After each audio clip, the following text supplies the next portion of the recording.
Bikers insult a disabled veteran, not knowing a royal guard was watching.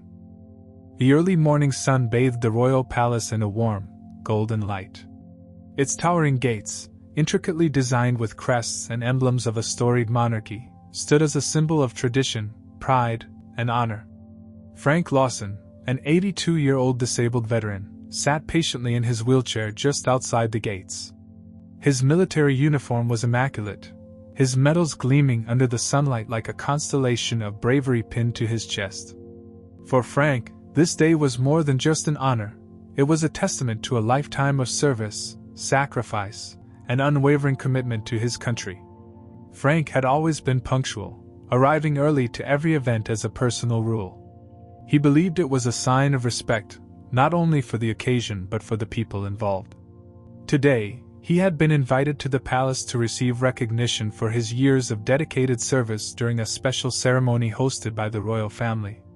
Staff moved with a sense of purpose, their crisp uniforms and organized demeanor reflecting the importance of the event. Guards stood at attention, their watchful eyes scanning the area for anything out of the ordinary. Frank smiled softly as a young boy walked by with his mother, pointing excitedly at the veteran's medals. "Mom, look! He's a soldier!" the boy exclaimed, tugging at his mother's sleeve. Frank nodded politely, giving the boy a small wave. Moments like these, where the younger generation showed admiration for service, filled his heart with quiet pride.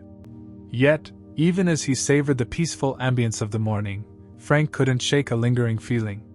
As he adjusted his hat, the faint rumble of motorcycle engines began to echo in the distance. The sound grew louder, breaking the serenity of the palace courtyard. Frank turned his head slightly, his sharp eyes scanning the road ahead. A group of motorcycles appeared on the horizon, their gleaming chrome catching the sunlight. The motorcycles came to a stop just beyond the palace gates, their riders dismounting with an air of brash confidence. There were 5 of them in total, each clad in worn leather jackets adorned with patches and insignias. At the center of the group stood Jax, the leader, a tall and broad-shouldered man with a shaved head and a cruel grin that seemed permanently etched on his face. His presence radiated authority, though it was the kind earned through intimidation rather than respect. "Well, what do we have here?" Jax said loudly, his voice dripping with mockery as he caught sight of Frank. He nudged one of his companions, Blake, a wiry young man with a mischievous glint in his eyes. "Check out Grandpa over there, all dressed up for story time." The group laughed, their voices carrying across the courtyard. They began walking toward Frank, their heavy boots clunking against the cobblestone path. Frank didn't flinch. Years of military service had taught him the value of composure in the face of adversity. Instead, he kept his gaze forward, his hands resting lightly on the armrests of his wheelchair. "Hey, old man," Blake called out, leaning closer. "What's with all the shiny medals? Did they give those out for surviving nap time?" The group erupted into laughter again, the sound grating against the dignified atmosphere of the palace grounds. A few passers-by paused to watch, their expressions a mix of curiosity and discomfort. Frank remained silent, his calm demeanor unnerving the bikers more than any angry retort could. "Come on, Gramps," Jax sneered, stepping closer. "Don't you have anything to say? Or are you just another museum exhibit?" Frank finally turned to face them, his hazel eyes sharp and unwavering. "Each of these medals has a story," he said quietly, his voice steady. "And those stories represent sacrifices you couldn't possibly understand." For a brief moment, Jax faltered, caught off guard by the veteran's unwavering confidence. But his ego quickly reasserted itself, and he barked out another laugh. "Big words for a guy who can't even stand up," he said, his tone dripping with disdain. Unbeknownst to the bikers, a pair of watchful eyes had been following their every move. Sergeant Hayes, a royal guard stationed near the gates, had been observing the situation from the moment the bikers arrived. Hayes was a man of few words but immense presence, his sharp blue eyes missing nothing. Clad in the signature red and black uniform of the Royal Guards, he carried himself with a quiet authority that could command a room without a single spoken word. Hayes's jaw tightened as he watched the bikers' behavior. He had seen men like them before, bullies who mistook noise for power and intimidation for respect. But what they didn't know was that they were on royal grounds, and their actions wouldn't go unchecked. The guard stepped back toward his post, his movements deliberate and subtle. Using a discreet communication device, Hayes radioed his colleagues inside the palace. "This is Hayes at Gate B. We've got a situation outside. Stand by for instructions." Back at the scene, Jax and his gang were growing bolder. They circled Frank like predators, their laughter echoing across the courtyard. Blake reached out as if to touch one of the medals on Frank's chest, but before his hand could make contact, Frank spoke again. "Do you think this makes you strong?" Frank asked, his voice calm but piercing. "Mocking someone you don't understand? Let me tell you something, son. Real strength isn't about tearing others down. It's about lifting them up." The words hung in the air, cutting through the biker's bravado like a blade. For a moment, an uneasy silence fell over the group. Jax's smirk faltered, but he quickly recovered, unwilling to let an old man get the better of him. "You've got a lot to say for someone sitting down," Jax snapped, his tone laced with frustration. "Why don't you?" "Enough," a voice interrupted, sharp and commanding. All heads turned toward the source. Sergeant Hayes had stepped forward, his polished boots clicking against the cobblestones as he approached. The sunlight caught the gleam of his ceremonial sword, a silent reminder of the authority he carried. Hayes stopped a few feet away from the bikers, his steely gaze locking onto Jax. "Step away from the guest of honor," Hayes said, his voice low but filled with authority. The bikers exchanged uneasy glances, the weight of the situation finally dawning on them.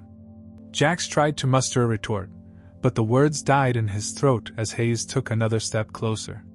The tension was thick, the air charged with anticipation. Frank watched the scene unfold, a faint smile playing at the corners of his lips. He had faced far worse in his lifetime, but seeing a man like Hayes step in on his behalf was a reminder that dignity and honor would always prevail over arrogance and ignorance. The biker stood frozen for a moment, taken aback by Sergeant Hayes' sudden appearance. His commanding presence alone was enough to make most men think twice about their actions, but Jax wasn't like most men. He lived for confrontation, thrived on it, and even now, he saw an opportunity to assert his dominance. Jax stepped forward, his leather boots scuffing against the cobblestones, his smirk returning as he tried to regain control of the situation. "And who are you supposed to be? The palace babysitter?" he sneered, his voice dripping with disdain. Hayes didn't flinch. He kept his posture straight, his hands resting lightly on the hilt of his ceremonial sword. "You're on royal grounds," he said evenly, his voice calm but firm.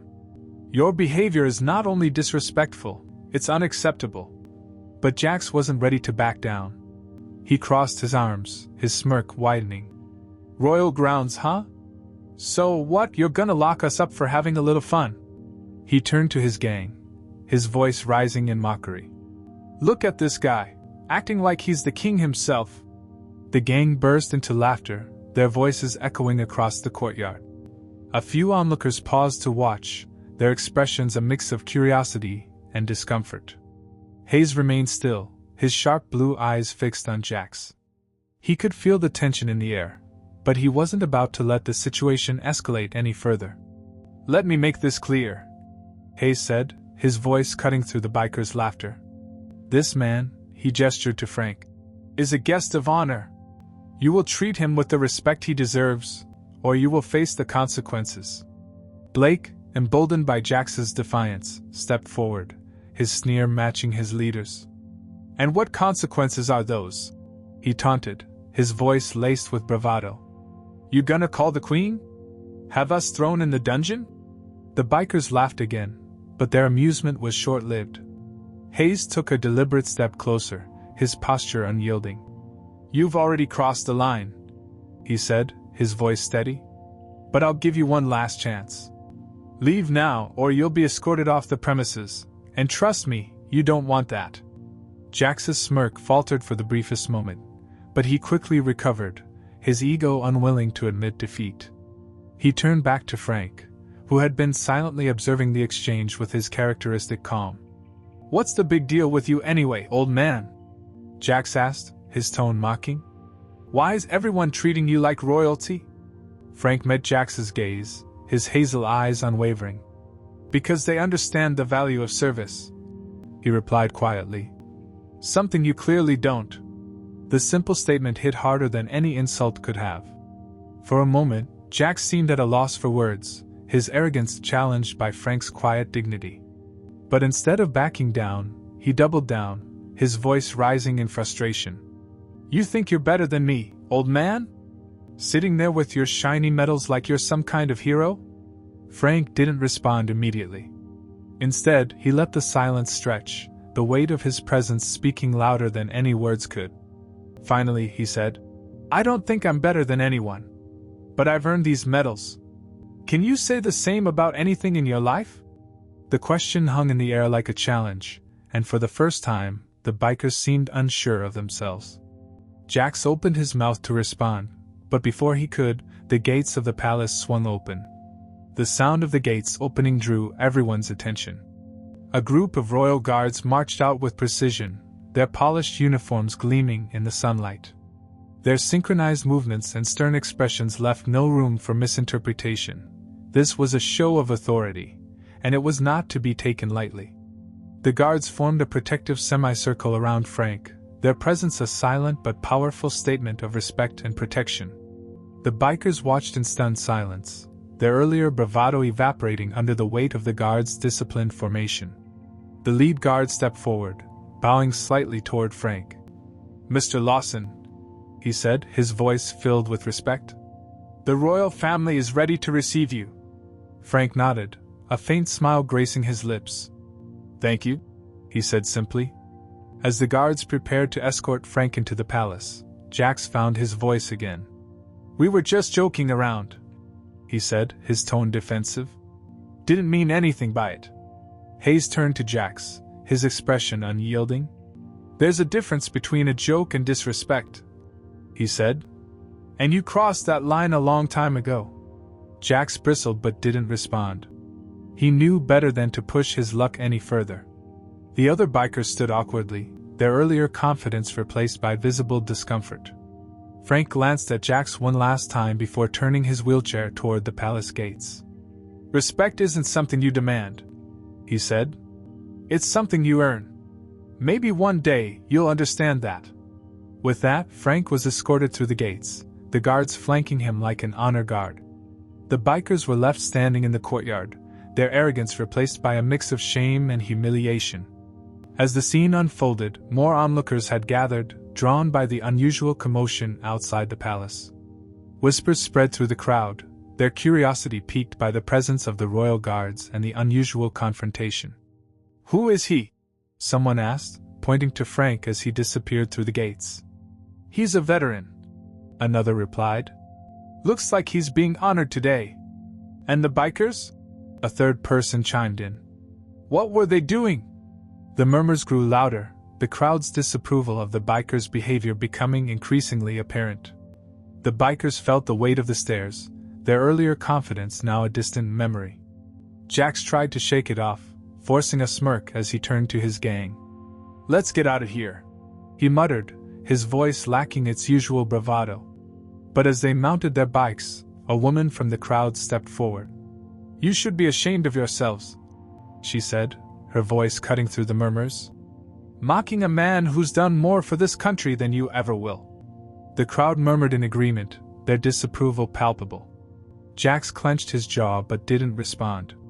He revved his engine, signaling for the others to follow. One by one, the bikers rode off, their departure a quiet retreat rather than the triumphant exit they had likely envisioned. As the bikers disappeared down the road, Sergeant Hayes watched them go, his expression unreadable.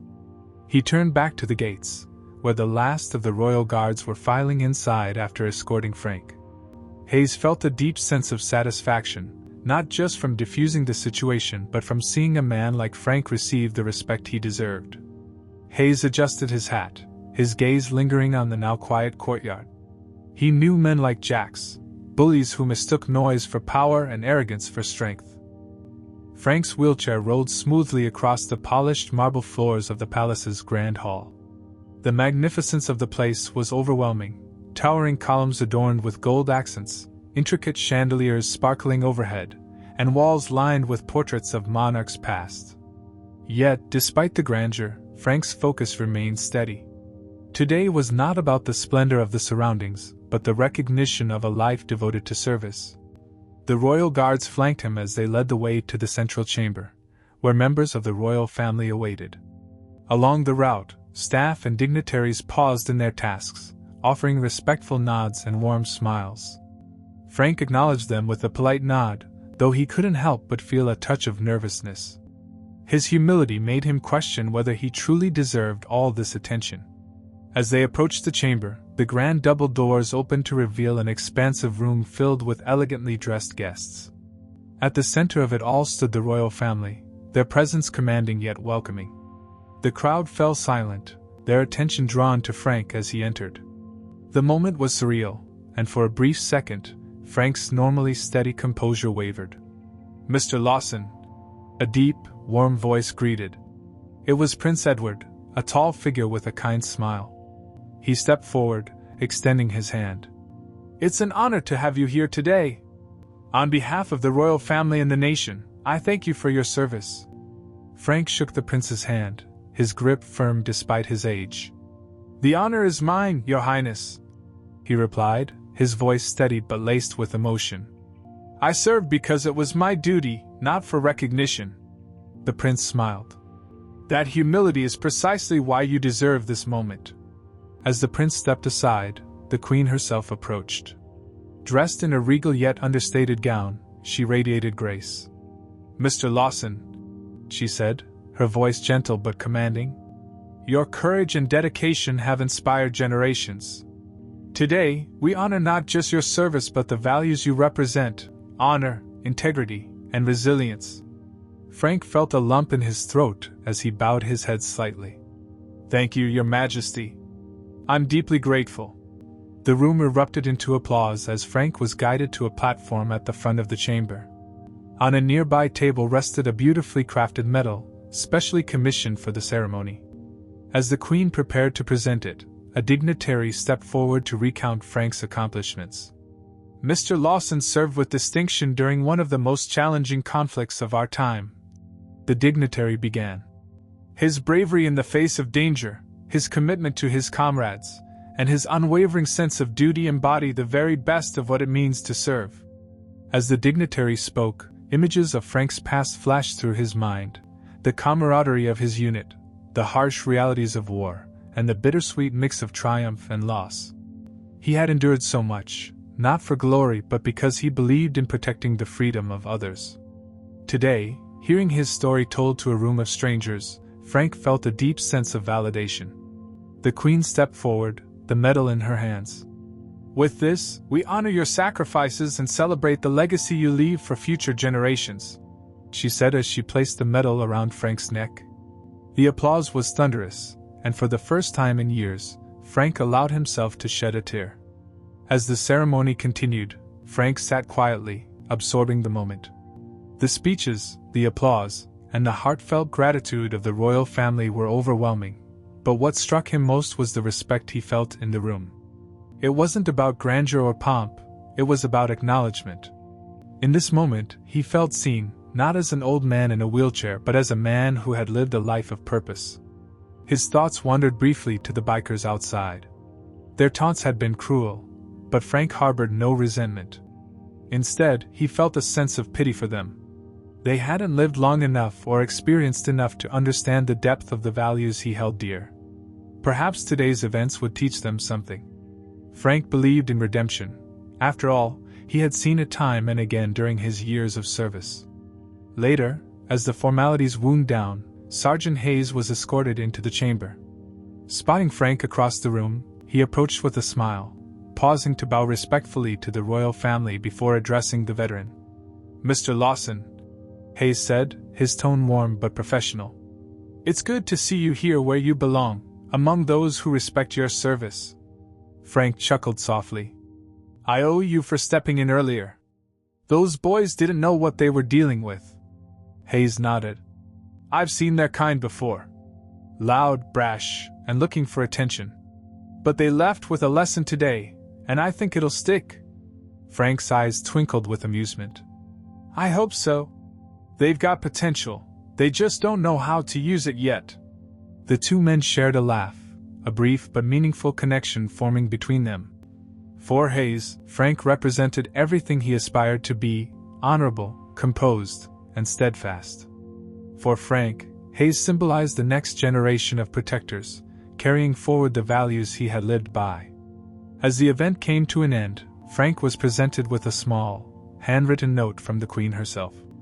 It read, "To Mr. Frank Lawson. Your bravery and sacrifice have not gone unnoticed. You remind us all of what it means to truly serve. May this day be a reminder of the profound gratitude this nation holds for you. With deepest respect, Elizabeth R." Frank folded the note carefully, tucking it into his pocket. It was a simple gesture, but one that carried immense weight. The applause, the speeches, the medal, all of it paled in comparison to this personal acknowledgement. As he was wheeled out of the chamber, Frank felt a sense of peace he hadn't known in years. The world outside awaited, filled with its usual challenges and noise, but for now, Frank carried with him the quiet dignity of knowing he had lived a life worth honoring. Outside the palace gates, the bikers lingered in awkward silence. The crowd that had gathered earlier still watched them, murmuring among themselves. The weight of their earlier actions began to sink in, and even the boldest among them, Jax, could feel the disapproving stares burning into his back. Blake shifted uncomfortably, kicking at the cobblestones with the toe of his boot. "This is stupid," he muttered. "We didn't do anything wrong." "You call mocking a veteran nothing wrong?" an elderly woman from the crowd said, her voice sharp. She stood with arms crossed, her piercing gaze fixed on Blake. "Shame on you." Blake flushed and looked away, his bravado crumbling. Jax, however, refused to acknowledge the tension. He crossed his arms and leaned against his motorcycle, trying to project an air of defiance. "Who cares what they think?" Jax said loudly, his voice carrying over the murmurs of the crowd. "It's just a bunch of posh people worshipping some old guy. You don't get it, do you?" A young man in the crowd called out, stepping forward. He wore a simple suit and had a kind face, but his tone was firm. "That old guy is more of a man than you'll ever be. He earned his respect, and you just made fools of yourselves." The crowd murmured in agreement, their disdain for the bikers growing more vocal. Jax's jaw tightened, but he forced a smirk. "Big talk coming from someone who doesn't know me," he shot back. "Why don't you mind your own business?" The young man didn't back down. "It's everyone's business when you disrespect someone like that. You think you're tough, but all I see is a coward hiding behind noise and intimidation." The bikers' tension escalated as the crowd's disapproval grew. Just when it seemed Jax might lose his tenuous grip on the situation, the palace gates opened once again. This time, it wasn't Frank or the royal family who emerged but Sergeant Hayes, flanked by 2 other royal guards. Hayes's sharp blue eyes scanned the scene, immediately assessing the situation. His presence alone silenced the bikers and subdued the crowd, his commanding aura cutting through the chaos like a knife. Hayes walked purposefully toward Jax, stopping just a few feet away. His stance was calm but firm, his polished boots clicking against the cobblestones with every step. "Still here?" he asked, his voice low and measured. "I thought you might have learned your lesson." Jax straightened, his smirk returning, though it looked forced. "We were just leaving," he said, his tone flippant. "Didn't realize it was a crime to hang around." Hayes raised an eyebrow. "It's not a crime to be here," he said. "But disrespecting a veteran, especially one who's being honored by the royal family, is another matter entirely." Blake shifted nervously. "We didn't mean anything by it," he mumbled, glancing at the other bikers. "We were just joking around." "A joke?" Hayes repeated, his tone icy. "Tell me, did it feel like a joke to him? Or to the people watching?" Blake opened his mouth to respond but thought better of it, his gaze dropping to the ground. Jax, however, refused to back down. He stepped closer to Hayes, his arrogance rearing its head once more. "And what are you gonna do about it?" he challenged. "We're not on palace grounds anymore. You don't have any power here." Hayes didn't flinch. Instead, he took a step closer, his imposing figure towering over Jack's. "You've already made a spectacle of yourselves," he said evenly. "You've insulted a man who's done more for this country than you could ever imagine. And now you're standing here, trying to justify it." The crowd murmured in agreement, their voices rising in support of Hayes. Jax glanced around, his confidence wavering as he realized just how outnumbered he was. Hayes's tone softened slightly, but his words carried even more weight. "Do you even know what those medals mean?" he asked, his gaze locking onto Jax. "Every single one represents a sacrifice, nights spent in freezing trenches, battles fought against impossible odds, lives lost for the sake of others." Jax faltered, his smirk disappearing. The other bikers looked at one another, their discomfort growing. Even Blake, who had been the most vocal earlier, seemed shaken by Hayes's words. "He didn't have to come here today," Hayes continued. "He could have stayed home, kept his stories to himself, and let the world move on. But he didn't. He showed up because he believed it was important for people to remember the cost of freedom. And you mocked him for it." The silence was deafening. Jax looked away, unable to meet Hayes's piercing gaze. The weight of his actions began to settle on him, though he wasn't ready to admit it. Before anyone could speak, the gates opened again, and Frank himself appeared, now flanked by 2 guards. The crowd parted to let him through, their respectful silence a stark contrast to the bikers' earlier jeers. Frank's presence was commanding, not because of his stature, he sat calmly in his wheelchair, but because of the quiet dignity that surrounded him. He stopped a few feet from the bikers, his hazel eyes meeting Jax's. For a moment, no one spoke. The tension was thick, the air heavy with anticipation. Finally, Frank broke the silence.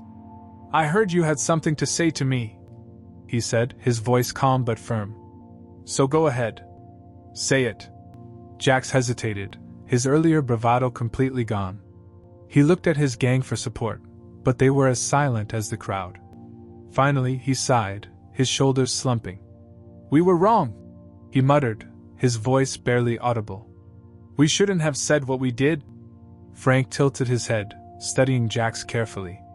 "You're right," he said. "You shouldn't have. But what matters now is whether you'll learn from it." Jax looked down, his face flushed with embarrassment. I'll try," he said quietly. Frank nodded, his expression softening. "That's all anyone can ask." As Frank was wheeled back toward the palace, the crowd erupted into applause. It wasn't just for him, it was for the moment of redemption, however small, that had unfolded before them. The bikers stood in silence, their earlier arrogance replaced by a sense of humility. Hayes turned to the group one last time. "Let this be a lesson," he said. "Respect isn't about words, it's about actions. Earn it." With that, he turned and followed Frank toward the gates, leaving the bikers to reflect on the day's events.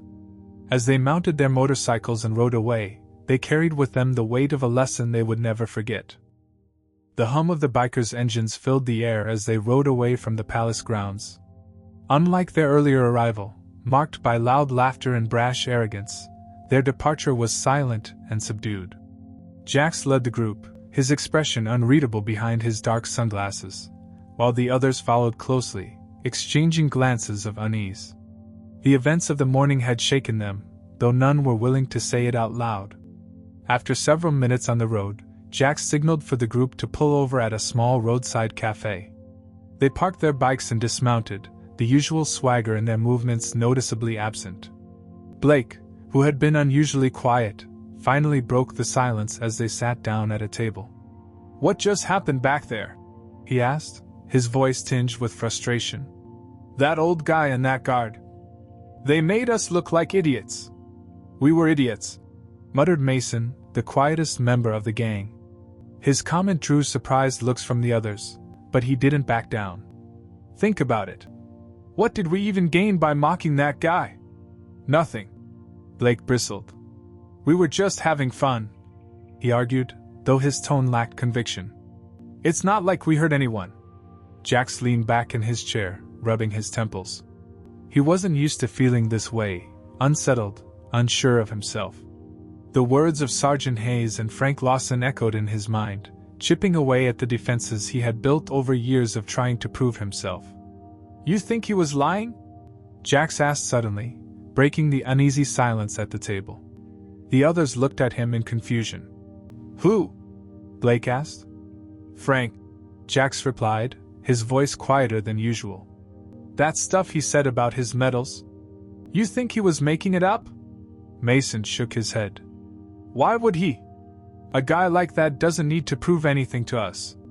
He's already lived his life, done more than we ever will. Blake frowned but didn't argue. Deep down, he knew Mason was right.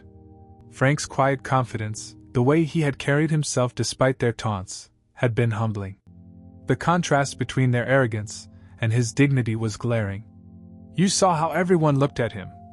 Mason continued. Not just the royal family, but the crowd. They respected him because he earned it. And what do we have? A bunch of bikes and loud mouths. Jax leaned forward, resting his elbows on the table. So what are you saying? That we've been wasting our time? That we're just a bunch of losers? Mason hesitated, then nodded. Yeah, I guess I am. But that doesn't mean we have to stay that way. Jax looked at Mason, his jaw tightening. He didn't like admitting when someone else was right, but today had left him questioning everything. The words of Sergeant Hayes lingered in his mind. Respect isn't about words, it's about actions. What do we even do? Jax asked, his voice almost a whisper. How do you start earning respect when all you've done is screw around? The question hung in the air, heavy with vulnerability. For the first time, the bikers saw a side of Jax they had never witnessed before. Doubt. He had always been their leader, the one who seemed unshakable. Seeing him like this made them realize that maybe they weren't the only ones questioning their choices. We start by doing something real, Mason said after a long pause. Something that actually helps people. Blake raised an eyebrow. Like what? Handing out medals? No, Mason said firmly. But maybe something like that charity ride we skipped last month. Remember? It was to raise money for veterans. Jax scoffed, though it was half-hearted. We don't do stuff like that. Maybe it's time we did, Mason replied. You saw what that guy's life meant to people. Don't you want something like that for yourself? Meanwhile, back at the palace, Frank sat in the quiet of a side chamber, sipping tea and reflecting on the events of the day. The grandeur of the ceremony had been overwhelming, but his thoughts kept returning to the bikers. He didn't harbor any ill will toward them. In fact, he hoped the confrontation had planted a seed of reflection. Sergeant Hayes entered the room, his posture relaxed but attentive. Enjoying a moment of peace? He asked. Frank chuckled softly. Trying to, though I can't stop thinking about those boys. Do you think they'll learn anything from today? Hayes nodded thoughtfully. I think they already have. Whether they act on it is another story, but you gave them something to think about. Sometimes that's all it takes. Frank leaned back in his chair, his hazel eyes thoughtful. I've seen a lot of men like them, he said. Lost, trying to prove themselves in all the wrong ways. But they've got potential. They just need to find the right path. Hayes smiled. You have more faith in people than most. Faith is what got me through the war, Frank replied. It's what keeps me going now. The bikers sat in silence for a while, each lost in their own thoughts. Finally, Jax spoke, his tone more determined than before. Fine, he said. We'll do it. That charity ride Mason was talking about. If we're gonna prove we're not just a bunch of idiots, we've gotta start somewhere. Blake looked skeptical but didn't argue. The morning's events had left him shaken, and he wasn't ready to let his pride get in the way of change. Are we really doing this? He asked, looking between Jax and Mason. Jax nodded. Yeah, we are. And this time, we're not just showing up to look cool. We're doing it right. Mason smiled, a rare expression of pride crossing his face. For the first time in a long while, he felt like they were heading in the right direction. As the sun began to set, Frank was escorted back to his car, his medal gleaming against his chest. The palace staff and guards lined up to bid him farewell, their respect evident in their warm smiles and heartfelt words. Frank thanked each one, his humility shining through even in this moment of recognition. Before he climbed into the car, he turned to Hayes. "If you ever see those boys again," he said, "tell them I'm rooting for them." Hayes nodded. "I will, sir. And I think they'll surprise you." Frank smiled. "I hope so." As the car pulled away from the palace, Frank leaned back, a sense of peace settling over him. Today has been a day of honor, reflection, and quiet victories. And though the bikers had left the palace gates with their heads low, Frank believed that perhaps, just perhaps, their journey to redemption had begun. Days passed since the confrontation outside the palace, but the impact of that morning lingered for everyone involved. For Frank, it was a moment of closure, a chance to see his sacrifices acknowledged and his values honored. For Jax and his gang, it was a reckoning, a wake-up call that forced them to reevaluate not just their actions but their entire outlook on life. The sound of motorcycles once again filled the air, but this time, the destination wasn't a palace or a rowdy roadside bar. Jax and his gang arrived at a community center on the outskirts of town, where a group of veterans was hosting a charity ride to raise money for injured servicemen and women. The atmosphere was lively, filled with the rumble of bikes and the chatter of volunteers. The bikers parked their motorcycles and stood awkwardly near the entrance, unsure of their welcome. Mason took the lead, approaching an older man in a military jacket who was organizing the event. "Hi," Mason said hesitantly. "We're here to help, if you'll have us." The man looked them over, his expression skeptical but not unkind. "You boys looking to join the ride?" he asked. Jack stepped forward, his usual bravado replaced by something more genuine. "Not just the ride. We want to help however we can. Setting up, cleaning, whatever you need." The man studied them for a moment before extending a hand. "Name's Earl. Glad to have you on board." Relief washed over the group as they shook hands with Earl, who quickly put them to work. For the first time in years, they found themselves contributing to something meaningful. It wasn't glamorous work, setting up tables, moving supplies, and directing traffic, but it was honest. And with each task completed, they felt a small piece of their fractured pride start to mend. Back at his modest home, Frank sat by the window, sipping tea and enjoying the quiet of the afternoon. His thoughts often returned to the bikers and the confrontation outside the palace. He hoped they had taken something from the experience, but he also knew that change was never guaranteed. A knock at the door pulled him from his thoughts. When he opened it, he found Sergeant Hayes standing there, a smile on his face. "Sergeant," Frank greeted warmly. "To what do I owe the pleasure?" Hayes stepped inside, a sense of excitement about him. "I thought you'd like to know what those boys have been up to." Frank raised an eyebrow, intrigued. "Go on." Hayes explained how the bikers had shown up at the Veterans Charity Ride, not just to participate but to help. He recounted how they'd spent the entire day working alongside the volunteers, even staying late to help clean up after the event.